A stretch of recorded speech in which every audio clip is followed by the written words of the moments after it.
Hello guys, welcome back to my channel Simple Way of Teaching. I hope you all are good. तो हम कर रहे थे accounting concepts, accounting principle के बारे में। ठीक है, सबसे पहले हमने कल किया था अकाउंटिंग कंसेप्ट्स, फर्स्ट प्रिंसिपल। आज हम करेंगे second principle, basic accounting principle. Basic accounting principle, सबसे पहले बेसिक अकाउंटिंग प्रिंसिपल में क्या होता है। बेसिक अकाउंटिंग प्रिंसिपल वे प्रिंसिपल होते हैं, इसमें उन आइटम्स को, उन प्रिंसिपल्स को इंक्लूड किया जाता है जो फिक्स हैं और जिनमें हम चेंज नहीं कर सकते हैं। जो हमारा बेसिक अकाउंटिंग प्रिंसिपल है, उन प्रिंसिपल में हम कोई भी चेंज नहीं कर सकते हैं। इसका फर्स्ट प्रिंसिपल आता है principle of revenue realisation. Principle of revenue realisation क्या होता है? This principle important because it is calculate in business income. इसमें जो है हमारी बिजनेस की इनकम जो है उसको कैलकुलेट किया जाता है। इनकम को तभी हम इनकम मानेंगे जब हमने उसे अर्न कर लिया है। ठीक है, जब हमने इनकम को अर्न कर लिया है तभी हम उसे बिजनेस इनकम मानेंगे। बिजनेस इनकम में फर्स्ट ऑफ आएगा सेल्स बेसिस। सेल बेसिस में क्या होता है? When goods are transfer to the purchase, ठीक है, and he was responsible to pay the payment. जब हमने गुड्स को ट्रांसफ़र कर दिया है परचेजर को, ठीक है, तो उसकी रिस्पॉन्सिबिलिटी बन जाती है कि वो इसकी पेमेंट करे। इसको बोलते हैं हम सेल बेसिस। सेकेंड आएगा आपका कैश बेसिस। कैश बेसिस में क्या होता है? इनकम को उस समय हम उसको अर्न की हुई मानते हैं जब वह रियल में हमें मिल जाए, जैसे रेंट, हायर परचेज सिस्टम के अकॉर्डिंग गुड्स की सेल में संबंध में जो है इंस्टॉलमेंट रिसीव होने पर, उसको बोलते हैं हम कैश बेसिस, यानी कि सारे के सारे ट्रांजेक्शन जो है वो कैश में हो।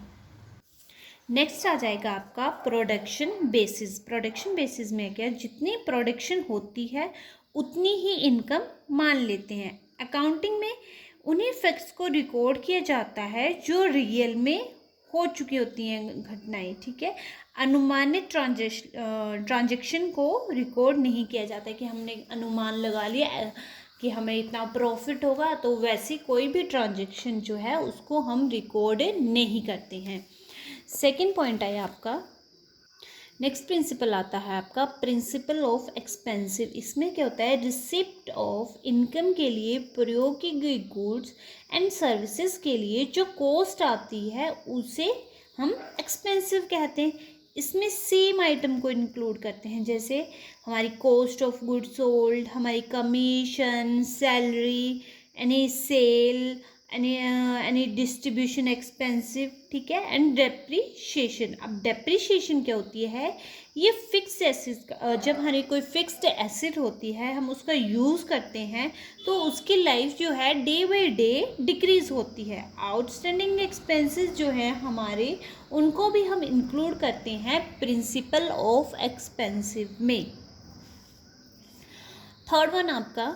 थर्ड प्रिंसिपल है इसका principle of matching revenue with expenses. एक पीरियड के प्रॉफिट का जो बेनिफिट है उस पीरियड के इनकम और एक्सपेंसिव के मैचिंग से होता है। क्या होता है? सेल से जो मनी प्राप्त होती है उसको प्रॉफिट नहीं बल्कि हम रेवेन्यू कहते हैं। ठीक है, इसमें आएंगे आपकी आउटस्टैंडिंग एक्सपेंसिव।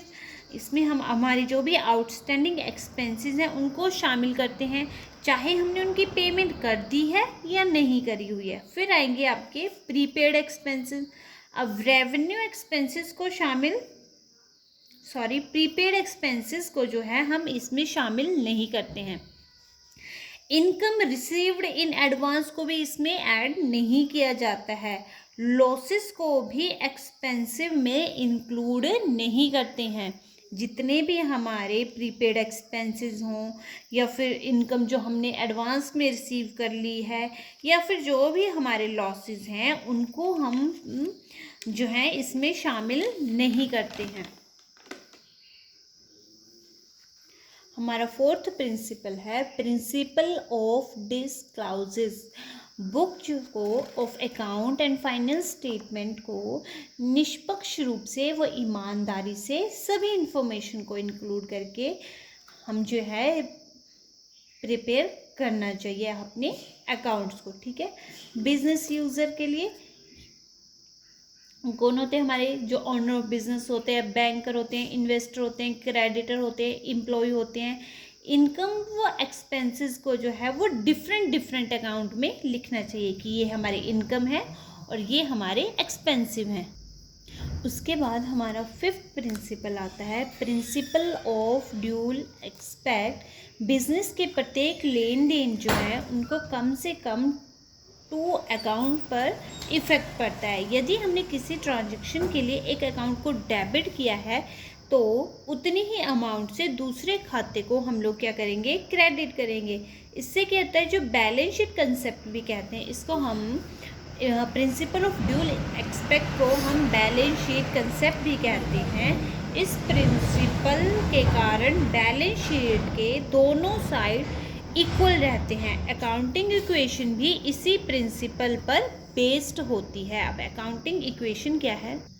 इसमें क्या होता है, हमारी एसेट जो हैं वो किसके इक्वल आती हैं? लाइबिलिटीज़, जितनी भी हमारी लाइबिलिटीज़ हैं और जो हमारे बिजनेस की कैपिटल है, ठीक है। इन दोनों को ऐड करने पर क्या आती हैं? हमारी एसेट्स। सिक्स्थ आता है इसमें verifiable objective evidence principle. All transaction recorded in the book should be spotted by written documents. In documents में क्या आएंगे? हमारे receipt, bill, cash memo, agreement, salary bill, wages etcetera जो हैं हम इंक्लूड करते हैं। नंबर 7th प्रिंसिपल आएगा प्रिंसिपल ऑफ हिस्टोरिकल कॉस्ट। इस प्रिंसिपल के अकॉर्डिंग एसेट्स को बुक में उसी प्राइस में लिखा जाता है जिस प्राइस में वह परचेज की जाती हैं। यदि कॉस्ट फ्यूचर में उस एसेट के संबंध में किए गए जितने भी काउंटिंग ट्रांजैक्शन है उसी का बेस बन जाती हैं। जैसे यदि हमने कोई एसेट्स को 5 लाख रुपए में परचेज किया तो उसी मूल्य पर लिखा जाएगा। आफ्टर 2 ईयर्स अगर एसेट्स की मार्केट वैल्यू इंक्रीज होकर 8 लाख हो तो अकाउंटिंग बुक में बढ़े हुए मूल्य को कोई भी रिकॉर्ड नहीं किया जाता है। तो ये था हमारा सेकंड प्रिंसिपल हमने किया अभी बेसिक अकाउंटिंग प्रिंसिपल।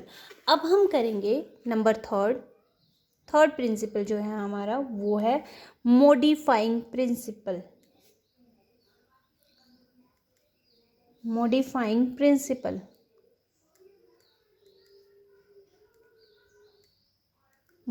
प्रिंसिपल क्या होता है? इन प्रिंसिपल को बिजनेस के नेचर, शेप और पोजीशन के अकॉर्डिंग चेंज कर सकते हैं। इसे अकाउंटिंग कन्वेंशन भी कहते हैं, यानी कि आपके बिजनेस की जो भी नेचर है, शेप है उसकी, या कोई पोजीशन है तो उसके अकॉर्डिंग हम इनको चेंज कर सकते हैं। इसमें आएगा सबसे पहले आपका प्रिंसिपल ऑफ मेटरलिटी। प्रिंसिपल ऑफ मेटरलिटी में क्या होता है? बिजनेस की इम्पोर्टेंट इन्फॉर्मेशन को क्लियरली शो करना चाहिए। इस प्रिंसिपल के अकॉर्डिंग अनयूज्ड आइटम का रिकॉर्ड नहीं किया जाता है। इन आइटम को रिकॉर्ड करने से क्या होगा? टाइम और मनी ही वेस्ट होगी। नेक्स्ट प्रिंसिपल आएगा आपका principle of consistency. Consistency means एक जैसे, एक रूपता हो जिनमें, ठीक है।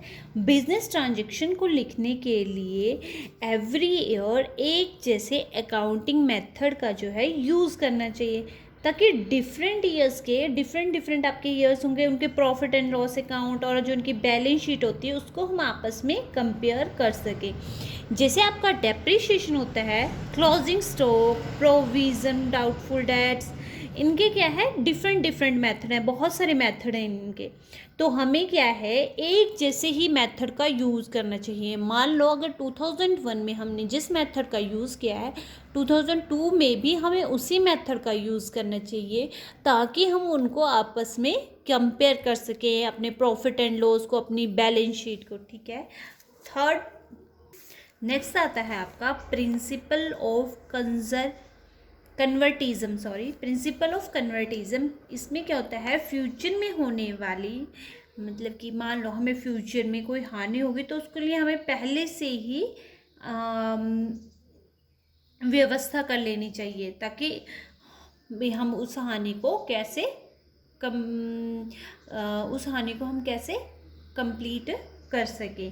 और जो प्रॉफिट हैं, हमें ये नहीं कि हम हानि के लिए मान रहे हैं कि हमें हानि हो सकती, तो ये नहीं मानना चाहिए कि हमें प्रॉफिट भी हो सकता है। प्रॉफिट के लिए हमें कुछ भी रिकॉर्ड नहीं करना चाहिए, लेकिन जो हमारे लॉसेस हैं उसके लिए हमें एक अलग से ट्रांजेक्शन कर लेनी चाहिए, एक अलग से अमाउंट रखना चाहिए कि अगर हमें लॉसेस होते हैं तो हम उनको इस अमाउंट से कंप्लीट कर सके। नेक्स्ट प्रिंसिपल आएगा आपका प्रिंसिपल ऑफ टाइमलाइनेस। बिजनेस ट्रांजेक्शन को हमें क्या है, टाइमली रिकॉर्ड करना चाहिए, ताकि अकाउंटिंग इंफॉर्मेशन को हम फास्टली मैनेजमेंट तक पहुंचाएं, ताकि इंफॉर्मेशन का बेनिफिट जो है वो बना रहे। ये ताकि जो भी हमारे फाइनल अकाउंट हैं, एंड ऑफ द ईयर जो हम बनाएंगे, उनको फटाफट हमें रेडी कर सके। नेक्स्ट प्रिंसिपल आएगा आपका principle of industry practice.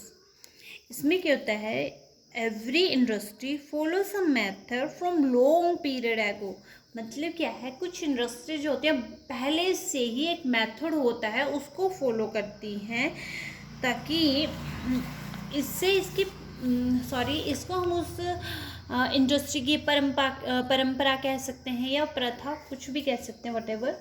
Industry में काम कर रही फर्मों को अकाउंटिंग करते समय इन जो परंपराएं हैं इनको यूज़ करना चाहिए। नेक्स्ट आएगा आपका principle of substance over form. आगे आपका principle of substance over form. इसमें क्या होता है, जैसे ही हम कोई हायर परचेज की ट्रांजेक्शन की, तो जो हमें फर्स्ट इंस्टॉलमेंट पे करते हैं, तो क्या होता है, हमें एसेट तो मिल जाती है, लेकिन हम ऑनर तब तक नहीं बन पाते हैं जब तक हम लास्ट इंस्टॉलमेंट पे नहीं कहते हैं। अब ये हायर परचेज क्या है, हायर परचेज में क्या होता है कि आपने कोई भी एसेट्स खरीदी है, आप बोल रहे हो कि मैं एक साथ इसकी पेमेंट नहीं कर सकता हूँ, तो मैं इसकी पेमेंट जो किस्त में करूँगा, इंस्टॉलमेंट में करूँगा, ठीक है। तो इसको बोलते हैं हम हायर परचेज। अब ये थिंग एसेट जो है आपकी तब तक नहीं होगी, आप इसके ओनर तब तक नहीं बनेंगे जब तक जो है आपकी इसकी जो लास्ट इंस्टॉलमेंट है इसको पे नहीं करते हैं। तब तक हम ये मानेंगे कि ये हमने किराए पर ली हुई है, ठीक है। तो ये थे आपके अकाउंटिंग प्रिंसिपल। अब नेक्स्ट वीडियो में करेंगे हम अकाउंटिंग स्टैंडर्ड्स के बारे में। आई होप ये वीडियो आपके लिए बेनिफिशियल होगी। तो please like, share, comment and subscribe my channel. Thank you.